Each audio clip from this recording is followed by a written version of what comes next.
Live? Oh, all right. Okay, so we're live. We just were told that we are live. Listen, I just wanted to first welcome you all to the workshop on protecting your mental health. I'm Dr. Preston Butler, and I hail from, at least now, San Diego, California, for my Marines, Oceanside, California. Even Navy knows where Oceanside is. If this was an Army crowd, I'd have to just stick with San Diego because I didn't know anything about Oceanside till the Army sent me there. So we're just happy to be here. You've already had a great time. I could actually pack up and go home. I've taken about 6 pages of notes just from this morning's sessions. And so hopefully we'll give you some information here that will be of some benefit. Listen, I always say, if not to you, maybe someone else that you may know that may benefit from this information. And we all change, right? We all change. So we don't know what's going to happen tomorrow. We don't know what we're going to need tomorrow or next week and so forth. So hopefully this will be of some benefit to you. I served in the U.S. Army for 23 years on active duty, and I asked somebody the other day, does National Guard count? They said, absolutely. I said, well, I spent 3 there, so I guess a total of 26 years. I said, what about ROTC? They said, no, that doesn't count. So we've had a wonderful journey. I retired almost 20 years ago, and I went to work for SAIC, doing some of that contractor stuff. Then took a break, went back to school on that on the post 9/11 GI Bill, the one that's on steroids, and then went over to Saudi Arabia for 2 years, and ended up staying 6, working for a subsidiary of Northrop Grumman, and came back home right in the middle of the pandemic in 2020. And so right now I'm serving as I just retired again in April, 1st of April. Thought that was a good day, April Fool's Day. But as I told everyone, I said, I'm not kidding. I'm not coming to work on the 2nd. So when I didn't show, I guess they realized I was serious. And so now I'm trying to do one thing, which all of you probably have trouble doing too. It's hard to just do one thing, but I'm trying to just be the CEO of a nonprofit organization that my wife and I started back in 2007 called PK3 Enterprise. And so that's where we work with married couples. We do workshops, we do counseling, we do a lot of different things. And I've also added the leadership piece since my PhD. Since someone asked me, what's your PhD? And it's in leadership. And so we're trying to expand upon that piece as well, because I think we would all admit that leaders need help too. I look at Serena Williams. I said, why she got a coach? This is when she was #1 in the world. But even the best of the best sometimes need a coach. They need a sounding board. They need someone to bounce things off of. And so that's an area that I'm also working somewhat in as well. So just happy to be here with you all. Last time I was with you was when you came to San Diego 2 years ago. So here we are again, having even more fun now than we did then. I'm happy to have Ms. Sherry Mason with me. And so she's cheering back there. You didn't cheer for me. I'm just playing. That's for y'all online. That's my friend back there. That's my friend. Let me just say before I turn it over to Sherry, who's actually going to kick us off, I'm so happy to have my wife here with me, Dr. Catherine Butler. Just happy to have her. Thank you. And so she was part of the team that provided some workshops 2 years ago for the association. And so we've made the journey from the West Coast to the East Coast here this time. And so again, just happy to be with you today. So Sherry Mason, everyone. Good afternoon. My name is Sherry Mason. I'm a licensed clinical mental health counselor. I'm also a military family life counselor at Cherry Point Air Station. Let's see. I'm a owner, operator of Radiance Counseling and Wellness Center. I am a military brat, so I am not long listed in all of the military things. However, I was the dependent of a father that served 25 years in the U.S. Army. I am a child who developed some issues because of the Army, right? Walking that green mile and not looking back. And me as a little daddy's girl crying, trying to understand why he's not looking back at me. He don't miss us. He's not concerned about us. Not understanding until I was an adult what that meant for him. So I'm very passionate about working with the military, retired, students, active duty. So I hope to be very practical with you all. Hope to give you some insight. Admiral Howard, she set it off. I feel like we don't need to say much. She walked you through. And what I would say would probably piggyback and fit right in line with what she's going to say. So next slide. So we're going to do our mental health overview, medical and clinical perspective, military and family perspective, personal perspective, summary, and Q&A. Next slide. So, according to the World Health Organization, right, their definition of mental well-being is this, that it enables people to cope with stressors of life, realizing their abilities, learn well and work well, and contribute to their community. Okay, so I have a different kind of understanding of mental health, right? Helps, it's very similar, but I believe that it's the foundation of your emotional, your psychological, and your relational well-being. Meaning, if your foundation is good, you should have good mental health. You can have good mental health, right? You think about a lot of the people that are in these rooms today and a lot of people that have spoken earlier today. They had family, they had inspiration, they had things that kept them afloat. I was speaking to someone earlier today. She said her grandmother was 106, and she said every time she got ready to give up, she would think about, if my grandmother could do it with no complaints, why am I complaining? And that is the premise of what I've learned over 33 years in mental health, started when I was 18. I've learned that your foundation, what you believe, your ability to be resilient, to bounce back, all of that speaks to your mental health, right? And so it's the ability to have peace, insight, connection, and recover and grow from adversity. That's mental health.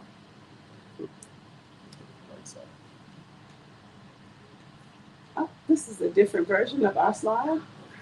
Go left. Go left. Okay. And then how do I go down? Right. And make sure you let the folks know in the presentation that you change slides. See, what's the difference? That's different. You didn't see that? Yeah, mine's a little different, so don't know what happened. All right, mental illness is on the rise. I'm going to improvise. Can do that well. Mental illness is on the rise. So it's about 19% of U.S. adults may report to having a mental illness. We know that there are limited people that work in my helping profession. I work at Cherry Point, so now I'm gonna have to improvise because that's not my. How many Marines in here? Just wondering. Give me a second. Okay. All right. I'm gonna improvise because this is not my slide. I'm not sure what happened, but it's okay. All right. So I want you all to close your eyes for a second. And I want you all to envision a time in your life where you were free. Free. There was no issues, no concerns, no cares of the world, just free. I want you to take a few minutes and envision that. Okay. And I want you to think about that time. And I want you to think about how you are now. Okay. Most people can talk about a time when they were a child, right? They were like 6 or 7, whatever. One of my Marines gave me a story. I asked this question, and he said to me, I was a little kid. I was in the snow eating pizza with my dog. I had no cares in the world. One of the things about that is that his mental health was not tainted with the world, with stresses, with life, with combat, with with children, with all the things. That is a time where he felt most secure. It's crazy because we tend to focus on, military focuses on mental health as mental toughness. But it's definitely not mental toughness only, it's mental resiliency. It's the ability to be bounced back. You have to be well-rounded. It's the ability to not just be the Marine, the sailor, the soldier, but the ability to be the man, the father, the son, and all those things encompasses that make you you. One of the problems sometimes I think with the military, and I love the military because I was a product of the military, is that we sometimes tend to put pressure on the system. And the system is great, but sometimes you are the it that makes the system. And if you can't speak to you as the whole person, sometimes you lose sight of the innovative, or the experiences of being able to add to the system, right? The Marine Corps is very rigid. Marines in here, right? Very rigid, very traditional. We stay here. And that's good, but sometimes it doesn't speak to you as a person. Sometimes you have a way of doing something that may enhance the Marine Corps. But because it's so traditional and so rigid, sometimes they lose sight of that, right? And it can cause frustration and agitation and withdrawn.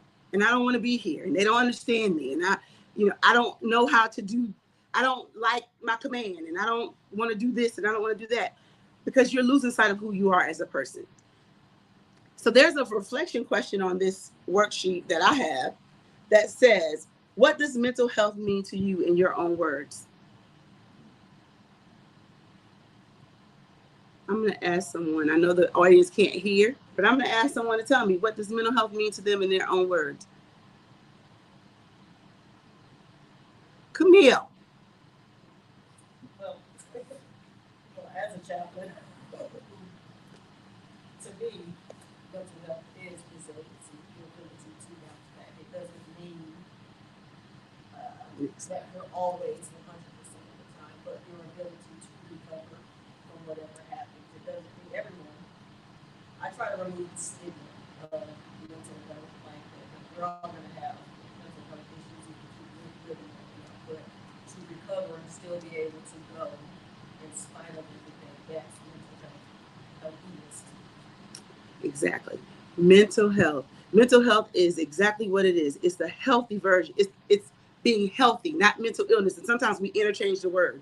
We say mental health, and we're actually talking about anxiety disorder, PTSD, or ADHD. But in fact, we're talking about mental health. It's the same as high blood pressure, right? You have hereditary high blood pressure, and then you have stress-induced high blood pressure, right? Mental, that means you have poor health, and then you have a chronic illness, right?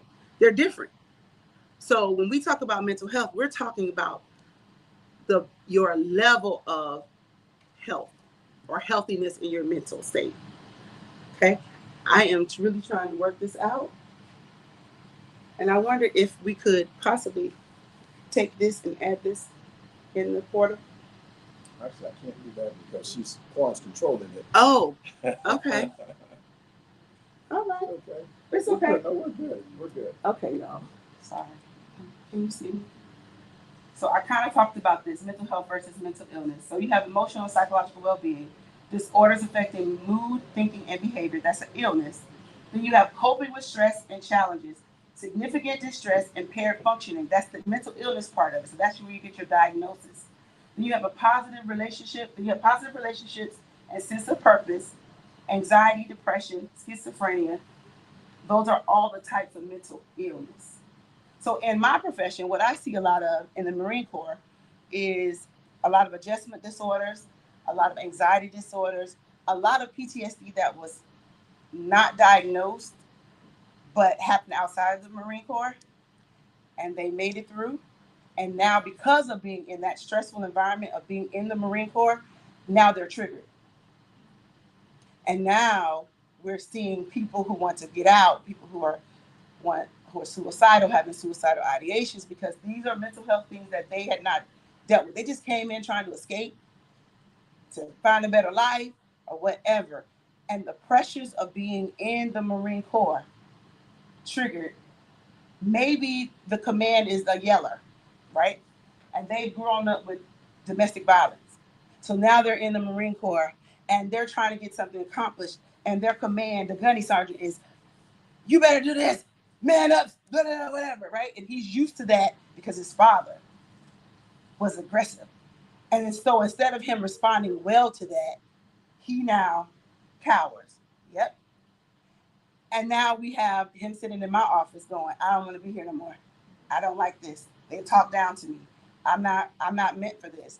And in fact, trying to teach leadership how to work, change the narrative just a little bit, because we don't know who we're meeting and interacting with. We don't know what their history is. right? So we don't know if we're dealing with mental health, which is poor mental health, or mental illness. We don't know that. Even though they've come in, they've skated through the psychological, we don't know what we're dealing with. And so being kneecap to kneecap and actually having personal relationships with your mentors and your mentees and your sailors and your Marines and soldiers is very important. Okay. So, what are the warning signs of mental illness? And remember, I diagnose daily in my private practice. And so as an MFLAC, I am non-medical, but it helps me because I am a clinical counselor. It helps me understand where you need to go. So when you come into the office, if you're having certain signs and symptoms, I'm going to say you need to go to medical or the OSCR team or a psychologist or psychiatrist. This is probably not where you need to be. So when we look at mental warning signs of mental illness, we look at feeling sad or withdrawn for more than 2 weeks. So again, all this has to last for a certain amount of time. When we talk about mental warning signs for mental illness, we talk about suicide ideations, we talk about self-injurious behaviors like cutting, which is something that is on the rise with young people, especially new service members. If you kind of look at the tracks, you can see where they started cutting. And you ask them, where did you learn that? Because that's not something that we talk about, right? We don't talk about that. And they'll say, oh, I got it from social media, or I got it from a friend, or, and it makes no rhyme, no reason. They're just doing it because it's something that they've learned or saw someone else do. So that's part of it. Certain risk-taking behaviors, drinking and driving at 100 miles an hour, stealing a Humvee. Yeah, true stories. Can't make this up, right? Can't make it up.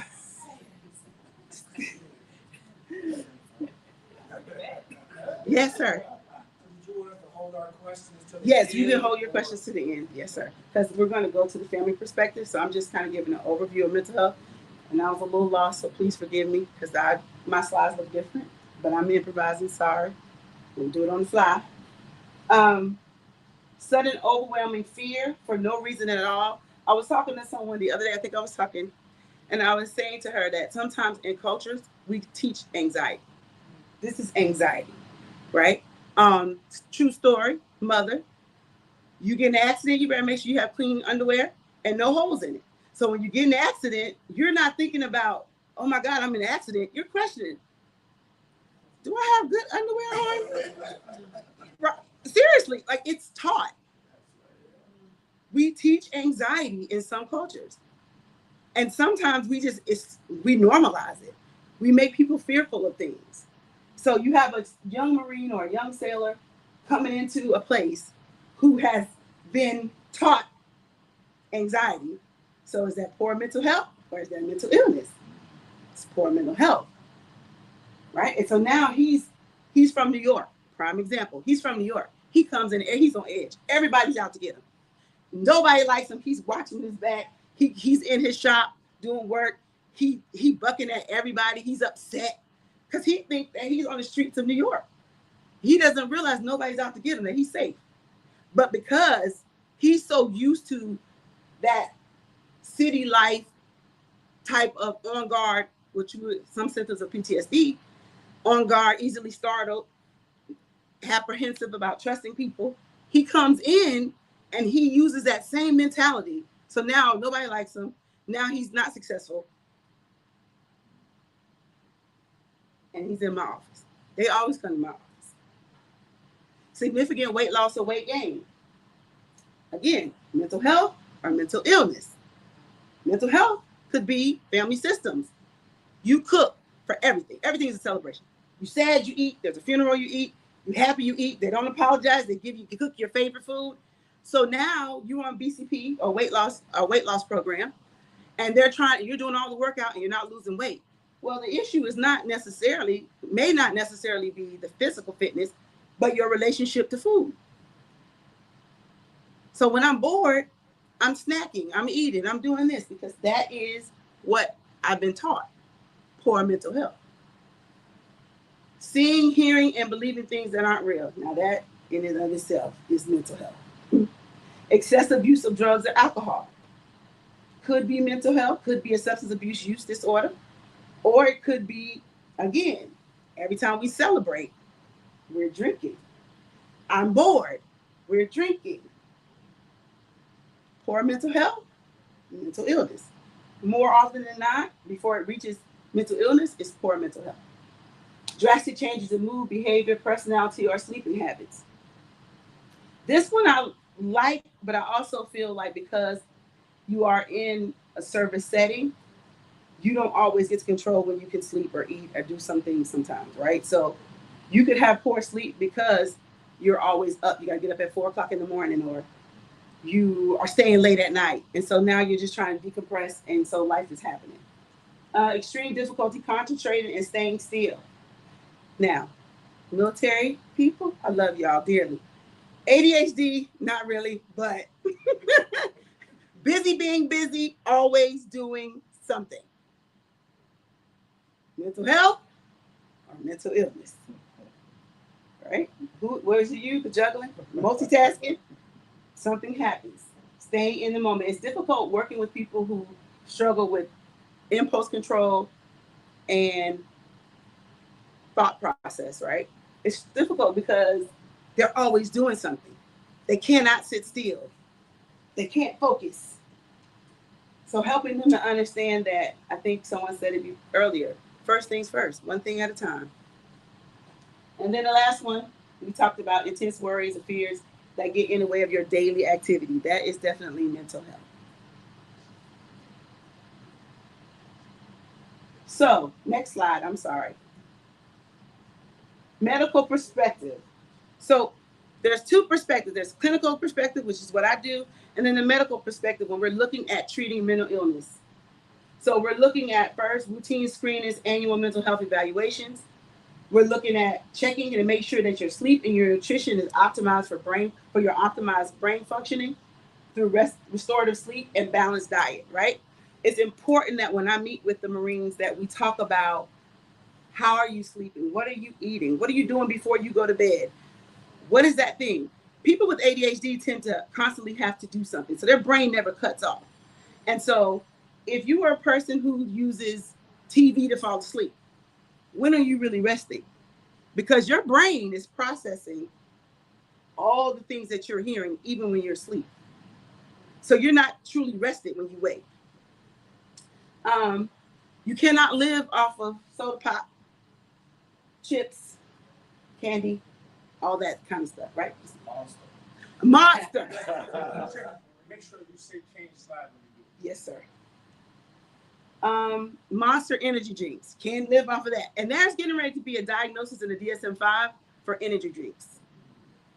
People have yellowing of skin.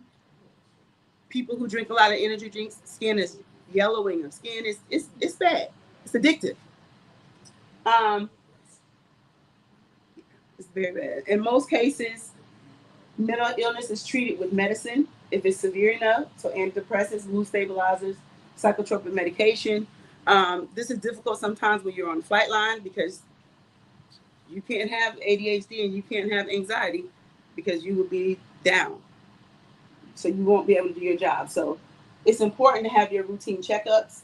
And then you can have reoccurring conditions such as TBIs, chronic pain, and substance use. Next slide.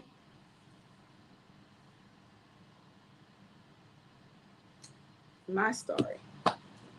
Clinical perspective. So for me, and the military in and of itself, CBT is the standardized type of modality. So it's cognitive behavior therapy. So it's linking your thoughts, feelings, and behaviors, why you do, and the consequences behind it, why you do what you do. All of these are evidence-based, but CBT seems to be the number one that are using. And a lot of people are using EMDR with PTSD because it helps with like your eye movement. It uses things to help take the edge off of the memories. So you're tapping while you're having the memory of the traumatic experience. One of the things I like to ask of my Marines and my clients in general is to, what stops you from getting treatment? Why won't you come in? What's the concern? Well, we know that it could be a career breaker. So we know that that's one of the concerns. We know that culturally it's stigmatized because we go to Jesus and our grandmamas or our aunts. We don't go to therapy, right? We know that it may be seen as a sign of weakness. I mean, we talked earlier, my father is diagnosed with PTSD. He was at 70% for 20 years. Once I became a licensed clinician, I began to talk to him and help navigate that process and help him feel comfortable about seeking his 100%. And what was missing was the fact that he would not see the psychiatrist because he felt like that was a sign of weakness for him. And having to pull back the layers and help him understand that it is no different than having the blood pressure that he has, the diabetes that he has, and he takes his insulin and he takes his medicine without any issue. So helping him understand that it was not a sign of weakness, but that he had survived. And he'd seen a lot of things. He was in Desert Storm. And so that's always a dilemma with working with retirees, officers, policemen, people who do this job for a living to protect and serve. It is difficult to help them understand that it is not a stigma to have mental health or mental illness. It's not a stigma. Generally, we have, I just talked about that. So making care as smooth as possible. Here's the other thing. Nobody wants to tell their story 18 times. Nobody wants to relive the trauma 18 times. So having continuity of care is very important because it helps people feel secure and I don't have to relive it over and over again. One of the things I want to point out here too is also educating people about their mental health or their mental illness, because it's important to understand that you may be in the trauma window. Anybody who is diagnosed with trauma, there's a trauma anniversary. And so let's say your trauma happened in August. So normally a month before and a month after, you're in your trauma window. So that means that July happens, there's this high sense of anxiety. You may get the catch in your throat. You may feel on edge. You may be irritated, and it will last. And all of a sudden around September, it's like the weight just lifted and you're like, oh, back to normal. It's important to recognize that because the people around you, they know when August hits, Dad is a little more extra. He's on edge. He's a little bit more withdrawn. He can, especially with PTSD, he senses things that we don't see. My father will get a smell and it's there. We don't smell it, but he's gonna find that smell throughout. I don't care where it is. And then we're like, oh, it was a smell. We don't see it, but because he's hyper fixated, right? But understanding that happens more often in his trauma months. And so we learn how to navigate that. Next slide. This is my favorite. Nurture versus nature. We know that nature is the biological function, right? We know that some people are predisposed to a schizophrenia, right? It's a genetic disorder. We know that it's chemistry. Some people are predisposed to substance abuse, right? They have addictive personality, right? It doesn't have to be substance, but they can be addicted to exercise. That is a big thing. People don't realize, especially in the services. You're working out. People can be addicted to working out. No. I have a Marine that I'm working with right now who goes to the gym for 3 hours twice a day. Now, I don't know when he finds the time to do it. It's at night when he should be sleeping. And I kid you not. He goes early in the morning and late at night. You call that homicide prevention. Is that what that is? Homicide prevention?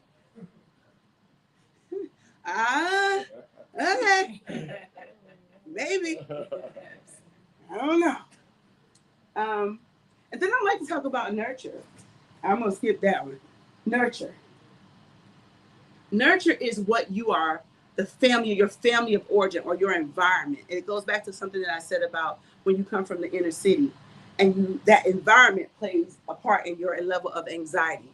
I like to style anxiety as the fear of the unknown, or the inability, or the lack of control, right? We need to know what's going to happen next. And sometimes you're overthinking, you're over planning. So you're in January when you should be focused on today, but you can't focus on today because you know that in January you have X, Y, and Z to do. So you miss all of today, focused on January. And so nothing gets accomplished. And now you're on edge. You're constantly on edge. What do I do next? What do I do next? It also speaks to a lot of things that I've been talking about. What is mental health and what is illness? Your cultural influences play a part in that. We have a lot of young men that don't have fathers or have father figures, and they join the military, and they lose sight, and they're looking for these men to be their mentors and to be a father-like figure, and they lose sight of this is your command. Like, I don't necessarily have to call you. I don't necessarily have to take you under my wing, but you don't know how many people come in feeling like they've lost that what they thought they were gaining, they didn't gain by joining. The sense of family. And it's different. It's not the same military as some of you all experience. It's totally different. Then we have learned behaviors.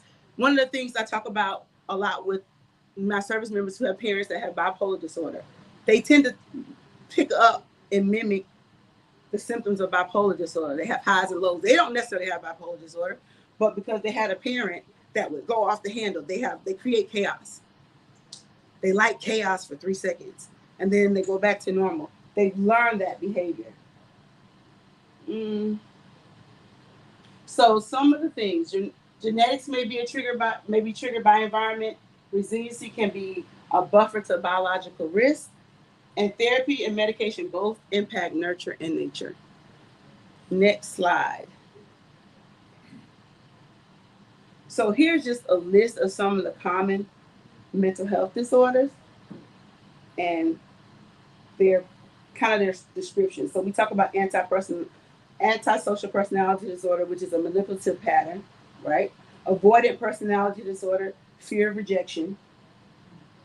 Everybody said, Binge eating, lack of self-control or lack of control eating. Bipolar disorder, which is mood swings. Borderline personality disorder, impulsive behavior patterns. We see a lot of borderline personality disorders in the military, which is scary because this group of people are the people who fall in love with you and make reports that you're in love with them back. And you didn't say anything but hi. That's that group.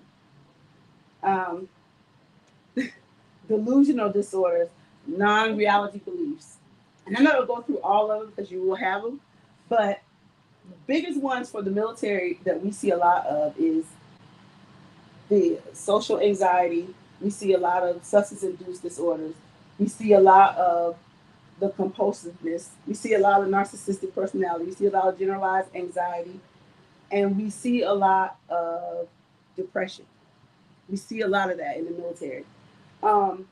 What I am starting to see a lot of is dissociative disorder. So it's like a disconnection from reality. And that's with the younger generation. And I think that has a lot to do with social media, TikTok, self-diagnosing. Miss Sherry, I have dissociative personality disorder. Do you? What? I feel and granted, there's some, part of PTSD is ability to be in a room full of people and feel alone. So you can have it to some degree. But a lot of people that are coming up now, they are self-diagnosing themselves with everything based off of social media, Wikipedia. And I have to say, no, that's not it. Next slide. And now I'm going to turn it over to Dr. Butler. Please, I do apologize. Hopefully you got something in questions and answers. I will answer more questions. I'm trying to get through it.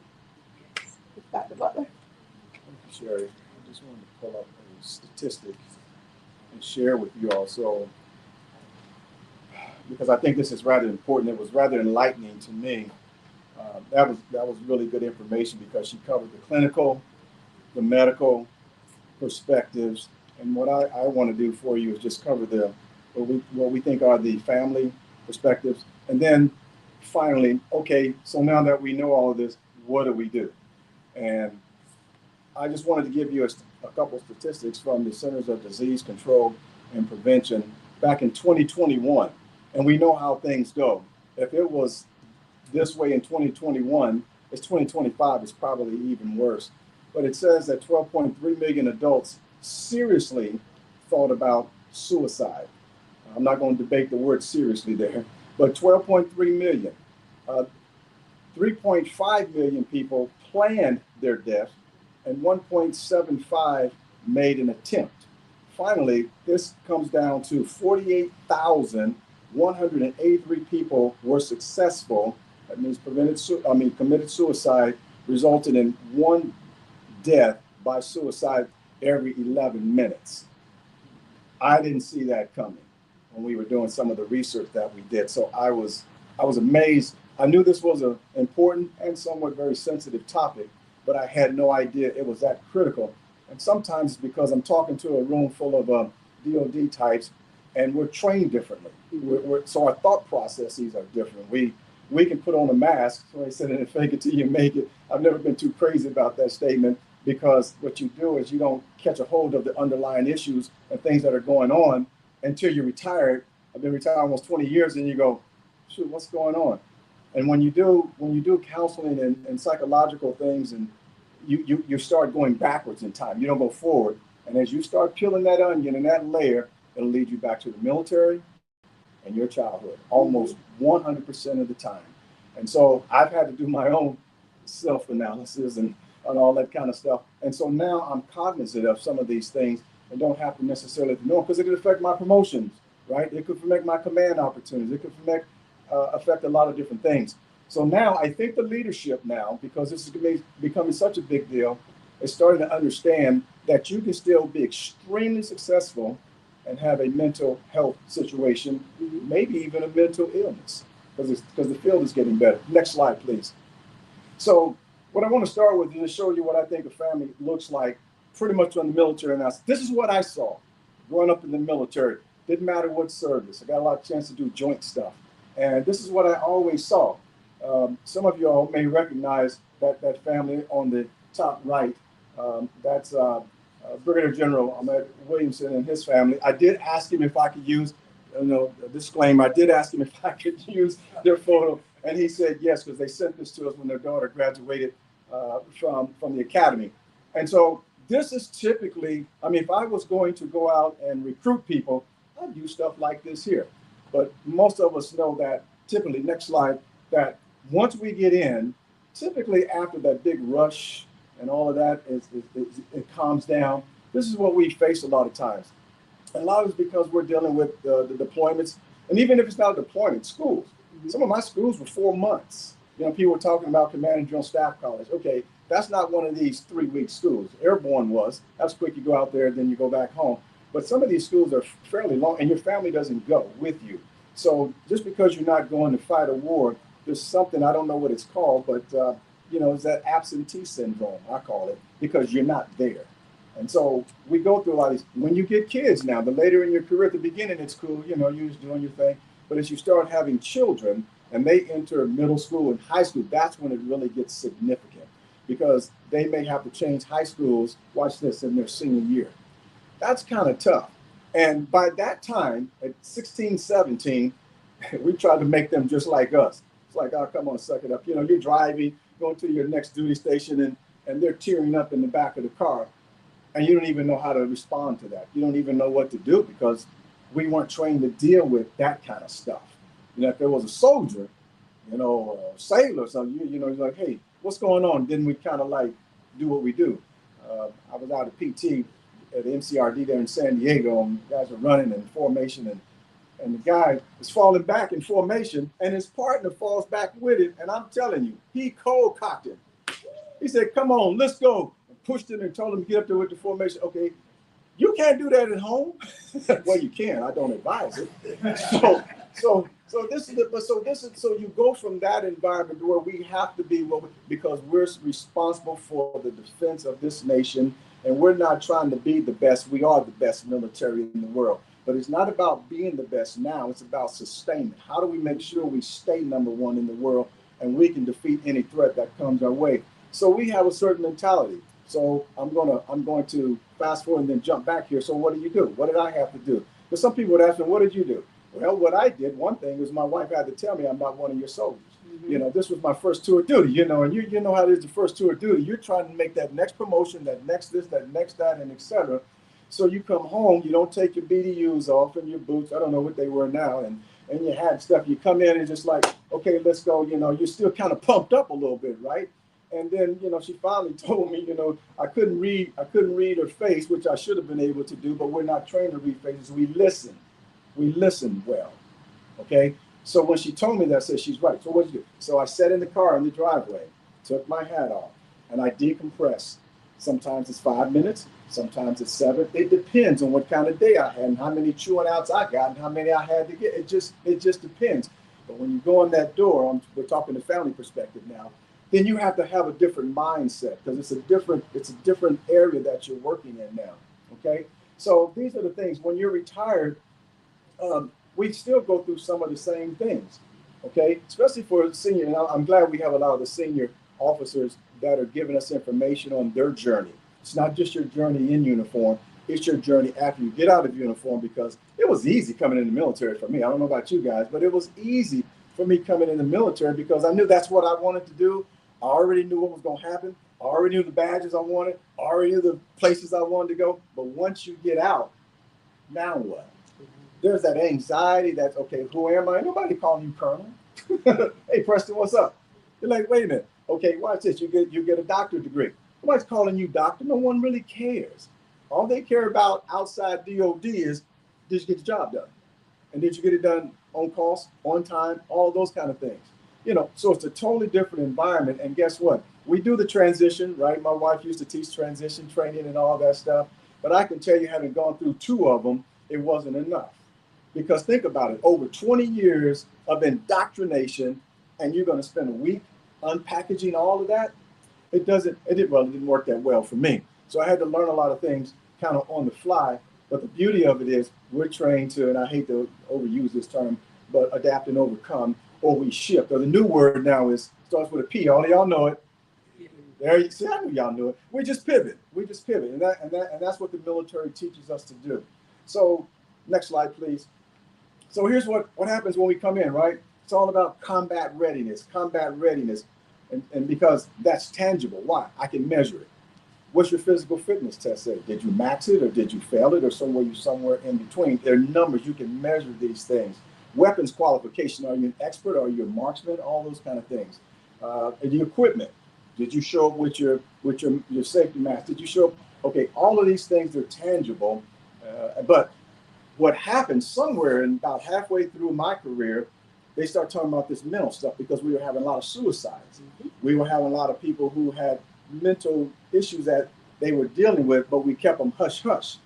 The Marine Corps spent $50 million, this little sidebar, on just marriage enrichment. $50 million one year the commandant floated out there because too many people were getting divorced. What happens when you divorce, stress, all these other, it's a huge event in one's life, and it was affecting their performance on the job. So they start now talking about this mental toughness or this mental readiness, and guess what? How do you measure it? I'm still not sure how you measure it precisely. The tangible things you can measure precisely because you can see them, you can touch them, etc. But if it's non-tangible, a lot of times it's a best guess. So we have to understand that there is this element out there that you can't even see. I look great. I'm looking in the camera at my folks here. Yeah, he's great. Yeah, but what you may not know is I had a really crappy day earlier. So I'm not going to disagree with one of the earlier speakers, but I think she said it in just fake it till you make it. I said, what I tell people is just make it. Don't fake it, make it. If you're not making it today, figure out a way. And we're going to give you some more help and some more tips because there's some very simple things. We were told, give them stuff that they can take and do right away when they leave this workshop. And I'm going to try to rush through it so I can get to that because I think that's really the meat and potatoes of what we wanted to share with you. Next slide, please. So life can be, I'll just read that in case you can't read it from the audience because I think I'm sitting in front of it. Life can be like a constant battlefield. You're either fighting to get something or fighting to keep something, right? A lot of you look great. We got it together, but now how do you keep it? That's the thing. It's called sustainment.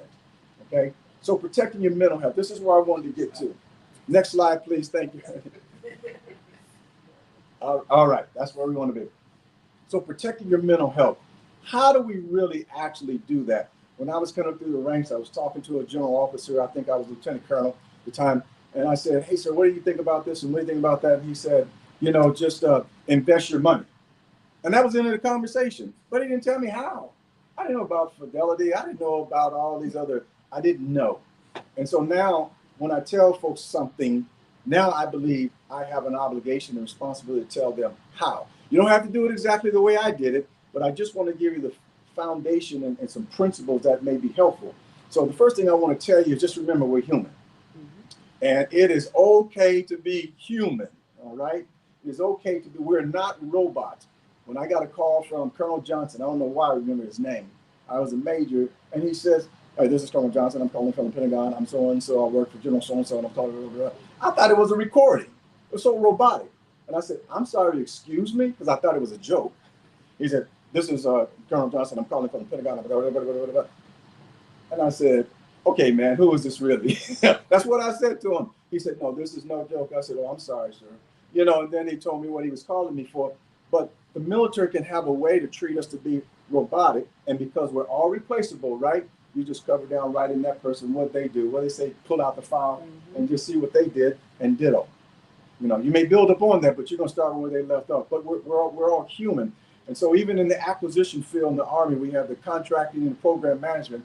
Okay, that's very rigid. You got a regulation, stick to the regulation. Guess what?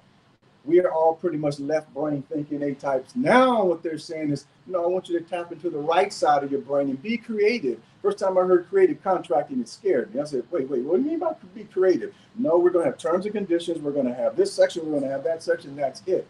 But I think the DOD in general is realizing that if we don't allow folks to tap into both sides, we only get half a person. And we want a whole person. And we all, believe it or not, can engage both sides of our brain, the creative side and the very rigid side that we tend to promote a lot. Remember, life is like a stock market. It's going to be full of ups and downs. Okay, let me give you a very classic example. Let me be personal for just a minute. So I call it the 30-minute pity party rule. Maybe I'll call it the 30-minute Preston pity party rule. Add another P on there. Anybody ever got passed over for promotion? You don't have to raise your hand. I'm just raising mine because that would happen to me. Okay, so you get passed over for promotion. Now, guess what? I'm in the best position I can be in to be promoted, skyrocketing in my career. And I'm in command. Who gets passed over when you're in command? That's how you get promoted, right? In the military. And so I got the word. My boss called me at my house and he told me. And I said, wow, I didn't see that coming. So I allowed myself to be human. I went down away from the family, didn't tell them yet, and I allowed myself to have a 30-minute, not 30 seconds, not 2 days, not 30 days, 30 minutes. Now, you may need more, you may need less. I don't know. It depends on kind of where you are and how, you know, the mentality that you have. But I only needed 30 minutes. And I went in that room and I got on my knees, fought back the tears, had a little talk with God and say, what do I do now? I mean, I was pretty distraught. I've never been that distraught. I never lost anything, never failed at anything, and it hit me out of nowhere, okay? Then I had to remember, I'm human. It's okay to feel. I want to tell you how to feel, but you can control how you respond. And so after my 30 minutes, I got up and I got a revelation. You go to the clothing sales and get Stay Bright brass. Some of y'all probably still have some of that in your drawer. You get the best of everything. I said, I'm going to be the sharpest major they ever seen. I'm going to make them regret. They just challenged me. Wait a minute, you know. So I took a different approach. Oh, I could have just been, well, screw this. That was not the approach, okay? So but I just want to show you we're human. It's okay to have a 30-minute pity party. If you go too much longer than that, you may not get out of it. If you go too much longer than that, you may start taking it out on other people. You go to your job now, you mad about everything. I got up on the wrong side of the bed. There is no wrong side, number one. Number two, you don't want to tell the truth because you're embarrassed. I went to church that Sunday and told everybody, hey, I got passed over for promotion. You would have and then one of them told me after church, he said, I thought he said he got passed over. What's he so excited about? I was excited because I know I still had a job and I still had an opportunity. I'm still breathing. I still got a shot at this thing. It's not over until it's over, right? So we can control our attitude and some of the actions that we take after we receive bad news. Okay. Next slide, please. So let me give you another 9 here, and then we're going to close with one more. So practicing mindfulness. Almost every one of these, I can almost guarantee you, all of you've heard of. I'm looking at very seasoned people. I don't see anybody in here under 20. So, and there's probably nobody under 20 online with us either. So all these things you've probably heard before, infomercial, commercials, you name it, social media, but mindfulness. So I really won't dive deep in any of these, at least these first couple ones. Prioritizing sleep. Now don't laugh. Slide says 7 to 9 hours because that's what the research says. However, in full disclosure, that's probably generic. It didn't say military versus non-military. If it's military, look, if you get 5, you're doing good, right? I mean, you're doing good. And oh, by the way, if you get more than 5, you think something wrong with you. You're like, okay, you know, what's wrong? What's going on here? But use it sort of as a rule of thumb. But the idea here is to prioritize and make sure you understand. That mindfulness thing. I've got a little 2-year-old granddaughter, and she's a firecracker. Let me tell you, man, she's cute as she want to be. Man, she is a firecracker. So my son has finally started saying to her, okay, breathe, and she's going. And I said, that's good for some of us adults. We just need to push pause, I call it, just push pause and just breathe for a minute. And then once you get your breathing under control, and I've got some what you call these here, some props here, and you're welcome to use this, by the way, when we're done here. It is to take your blood pressure. Okay, mine is normally 120 over or 115 over 70. I don't have an issue with it, but I take it because if there's any indication of a spike or something going up or down, I want to know about it because in 2007 I fainted, and then when they took me to the hospital after I came and woke up, and they were like, I said, what happened? Did my blood pressure go up? It runs in most of our families, right? And the doctor said, nope, yours went down. It just went down too fast, and your body locked up so your organs would stay intact. I said, that's cool. I didn't get hurt or anything. I said, great. So I went on home. But I monitor it now because I want to do it before I go to the doctor. We were talking about that before, because if you're not your own doctor, I just want to suggest to you, you might want to be your own doctor. Do your own research. Check yourself out. That's how you do this. Maintain balanced diet. Everybody knows about that. Go to the next slide, please. The Admiral just talked about this over there, Admiral Howard. You got to stay physically active. You don't necessarily have to go around and run 10Ks, but you might want to walk 10 blocks. You need to do something. Was a body in motion stays in motion. Motion is lotion. Y'all have heard all of these, sayings and stuff, and it's really, really true. Okay, you have to gauge where you are, who you are. If you've got a little extra on you, like I do around here, look, I ain't running nowhere. I'm gonna walk because my knees and my back may go. What do you think you're doing? So you have to, again, be your own. Listen to yourself. The best advice I got from somebody who was a former dancer, and she said, "Listen to your body." I said, "Now that is the best advice I think I've ever had." And we all do it, but I don't think we do it all the time. So if you have a headache, what do? I'm listening to my body. I'm taking something to stop this, an aspirin, Tylenol, or something. Okay, build strong relationships. Now this is key because it does take a village. We need to build strong relationships internally and externally. So Ernie and I don't know each other except this kind of stuff right here. So he's my external buddy. My family, don't play with my family because that's family, right? So we have a very close bond. We have a family text, and we text every day, not every other day. Let me say it again, my online viewers. Every day we text each other. It's all mostly positive stuff. Hey, look, I got to test my head. I got to tell y'all about this. We'll send something. Hey, look, what's the day? Saturday. I always say have a sensational Saturday. Stuff like this here. What am I doing? I'm motivating, and I'm working on everyone's mental health. Staying positive. We still tapped into reality, but we're attacking it with positivity. Limit your alcohol and substance use, because if you don't, use could very easily turn to abuse. Okay, next slide, please. Okay, engage community activities. almost everybody in here, I say, if you're doing something that you're not getting paid for, probably everybody's hand would go up, right? Because we sometimes are just built with an altruistic attitude and personality, and most of us grow up in those little communities where that's just what you do. Everybody's family may not have the same last name, but everybody's family. You know, so we have those bonds that we have, and so we get engaged. If it's no more than in church, NAACP, a lot of us have kids, and the only reason we coaching is because my kid is on the team. Yes, I know. You know, because we got to take them rather than just sitting there watching, get involved, especially if you did it when you were coming up. You know, you get out there and you just volunteer to be a coach. Seek professional help, okay? Call Sherry. No, I'm just kidding, Sherry. Seek professional help. This is kind of what we do. We're in the business of helping people, okay? Just to put it very simple. We're in the business of helping people. Sherry's is very specific because she's a clinician, and I'm a clinician and practitioner. So when I talk to you, not that she's not a practitioner, but I try to focus more on the practitioner side because I'm trying to deal with your life in general. So I would talk to people, and like she said, I asked a simple question like, do you take vitamins? No. Okay, let's park right there and let's talk about that. Why? Because there may be a really good reason. Their system may not digest these synthetic pills they sell out there all the time. But it's simple things like this here that we have to tap into. It's not just going because, oh, you know, I'm off and all these other kind of things here.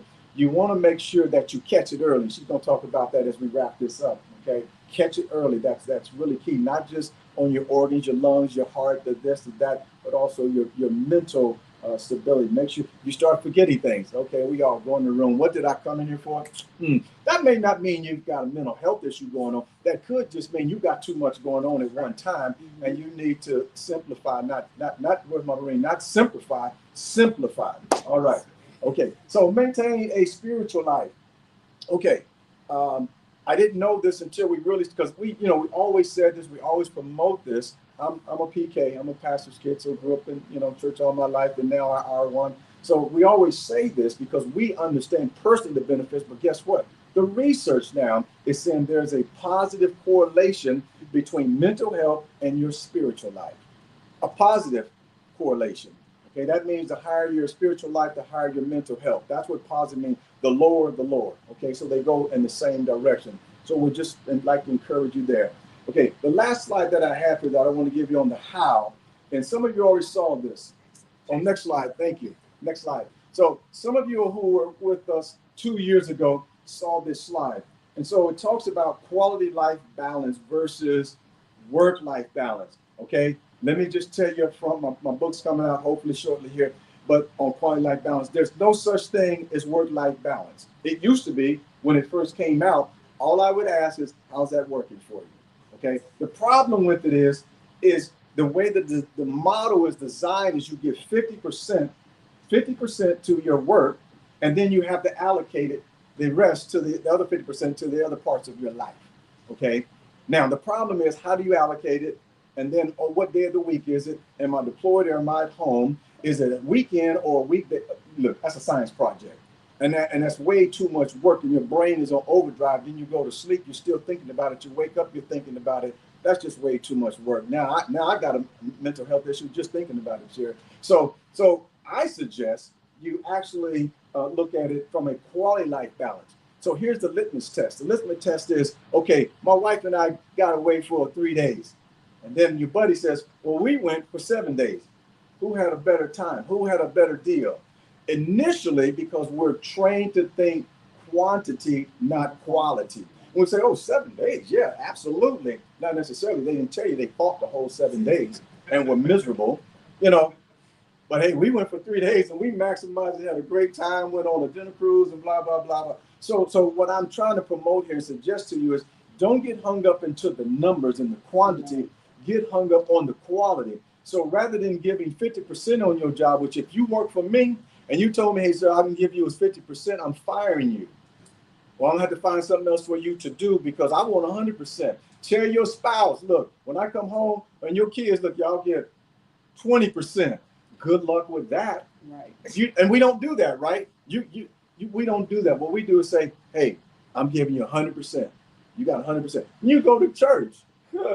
Assuming you go to church, the synagogue, wherever you go, or whatever you do, when you show up, you don't just give 5 to 10%. When you go to gym, come on, y'all know we be hunkered down, spinning that bike as fast as we can, walking as fast as we're giving 100% for that 60 minutes or whatever it is, right? You don't get 10 or 12. Otherwise, you almost wasting your time.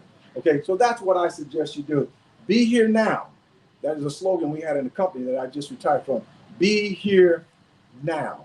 And that's the key. So you start focusing in, and you can see it in children, right? We tell them they're hyperactive, they can't focus, they can't this.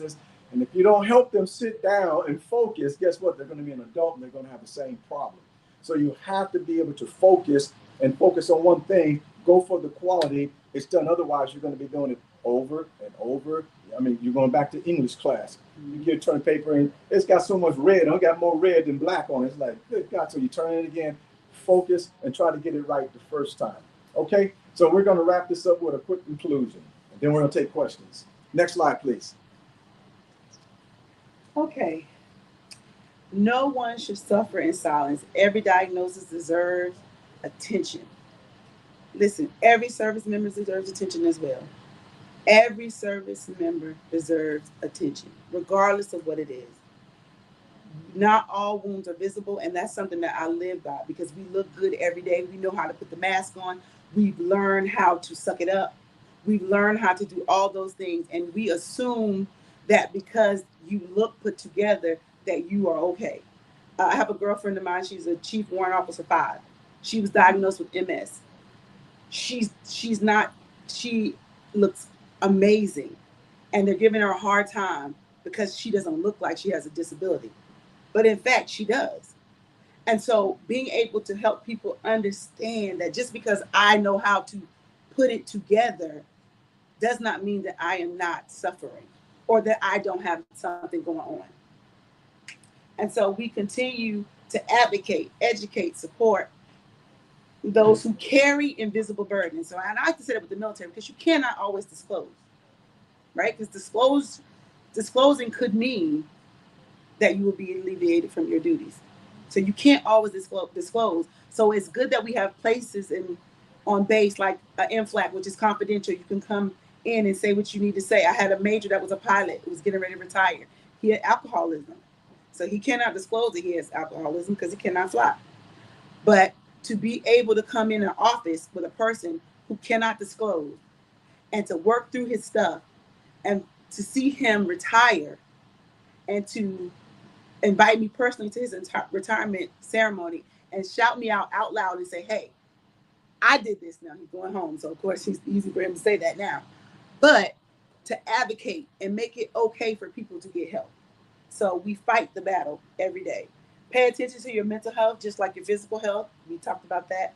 When you start to feel yourself going longer than 2 weeks stuck in a space, your family will tell you a lot too because they pay close attention to you. So your family can see what you don't always see. Listen to your family. You're a little on edge today. You okay? You're having a hard time. Pay attention to your family. They'll tell you a lot. Preventing mental illness involves adopting healthy lifestyle choices, practicing self-care, fostering supportive relationships. Self-care is big. And self-care is not just, especially for women. Self-care is not just getting nails and hair and all that done. That's not just self-care. Sometimes self-care is taking a walk and a hike, sitting quietly at a fire pit, just quieting your brain. Sometimes that's all it is. Simplifying your life where you can, reducing stress. Next slide. Let me talk about this right here. So I've got some props. Before we go to the next slide, we're just going to give you a few resources, then we'll open the floor. How are we doing on time, Ryan? Just want to make sure we have time. We started 15 minutes late because the other one ran over, so we got about 10 more minutes to go. Okay, so if you notice something, do something about it. So everybody knows it's a stress ball. You've seen these; they're everywhere. They may not work for everybody, okay, but they've got other things that you can do for stress. I literally spent some money and put an artificial turf in my backyard, and I got 3 holes. I'm not a big golfer, don't get, I don't want to make any illusions here, but I can go in my backyard now and I can just cut. And people say, oh, it's so therapeutic. Not for me, because that ball hard to get in that hole. So I'm going, no, this is frustrating. So you got to find what works for you. But I tell you what, it's beautiful. You see that you don't have to worry about watering the grass and all that kind of stuff. So that's a good mental mind thing for me. It helps me go, oh, that looks nice. You know, I just like the way that looks. Also, like I said, you're welcome to use this here. Take your blood pressure. It's quick. It's painless for so some of us guys who don't like to go to the doctor. I don't know why it's free. You know, he calls it, and we like free. You know, but we need to make sure that we're taking care of ourselves. So let's give you a couple of resources. Next slide. So this is a book that, full disclosure and disclaimer here. My wife did write this book, but she wrote it as it was started out as memoirs of a military spouse, but it turned into something so much more. She wrote these, Triumphant in the Trenches, Victory Despite Challenges, and she talks about our story. And I'm not going to tell you one. I'll tell you offline one particular story she wrote in here about me, and I rewrote it because I said no, I want it to be accurate because people are going to ask me about it. And I'll be like, that's not what she said in the book, so I wanted to be accurate. It's not a funny story. It's a one of these kind of stories, but I wanted the truth to be made known. So when I'm gone, people understand my ancestors weren't the only ones who had to deal with stuff that probably most of us in here have had to deal with just because of the way that we look. It's my first tour of duty, so it's in the book. And she has 66 triumphant thinking nuggets in here, like the battlefield of the mind is a fierce place, and without a way to regroup, refocus, you could absolutely lose your mind. So there's a lot of good information in here that I think would be very, very helpful in terms of what we're talking about. So to me, this book to me was about how do you make it? Not how you fake it, how do you make it? And there's 66 tips in here. We only gave you a few, but and they're all consolidated in the back of here. I also want to put a shout out for the VA. A lot of us look like we're retired in here because we have some little grading show for. We earned all of it. But I brought some materials also. I went to the mental health clinic there in Oceanside, California, which is where I live. They've got a great new clinic that they built there for all of us veterans. And I've got some materials if you want to come up and pick up some of this information. This is a one-pager. This one is a trifold, but it's all about mental health. It talks about dual diagnosis, recovery programs. There's also some other information here. There's also a magazine. Whoever wants to take it, it's yours, first come, first serve, but it's called Elder Care, okay? And it's got, my goodness, a ton of contact information in here, phone numbers, websites, etc. So a great resource. Again, some of this may not be for you. Think about someone you know, whether it's families, friends, neighbors, what have you, that could be useful for them. So just wanted to share that with you. Military One Source is also a great source to go to as well. It's for active duty and it's for retirees 100 up to 160 days, I believe it is, after you're out of the military. So if you don't want these kind of guys like me, and I don't really want to go to that building, you can actually go online and do it. Okay, don't worry, you're gonna have a job because you civil service. You're gonna have a job.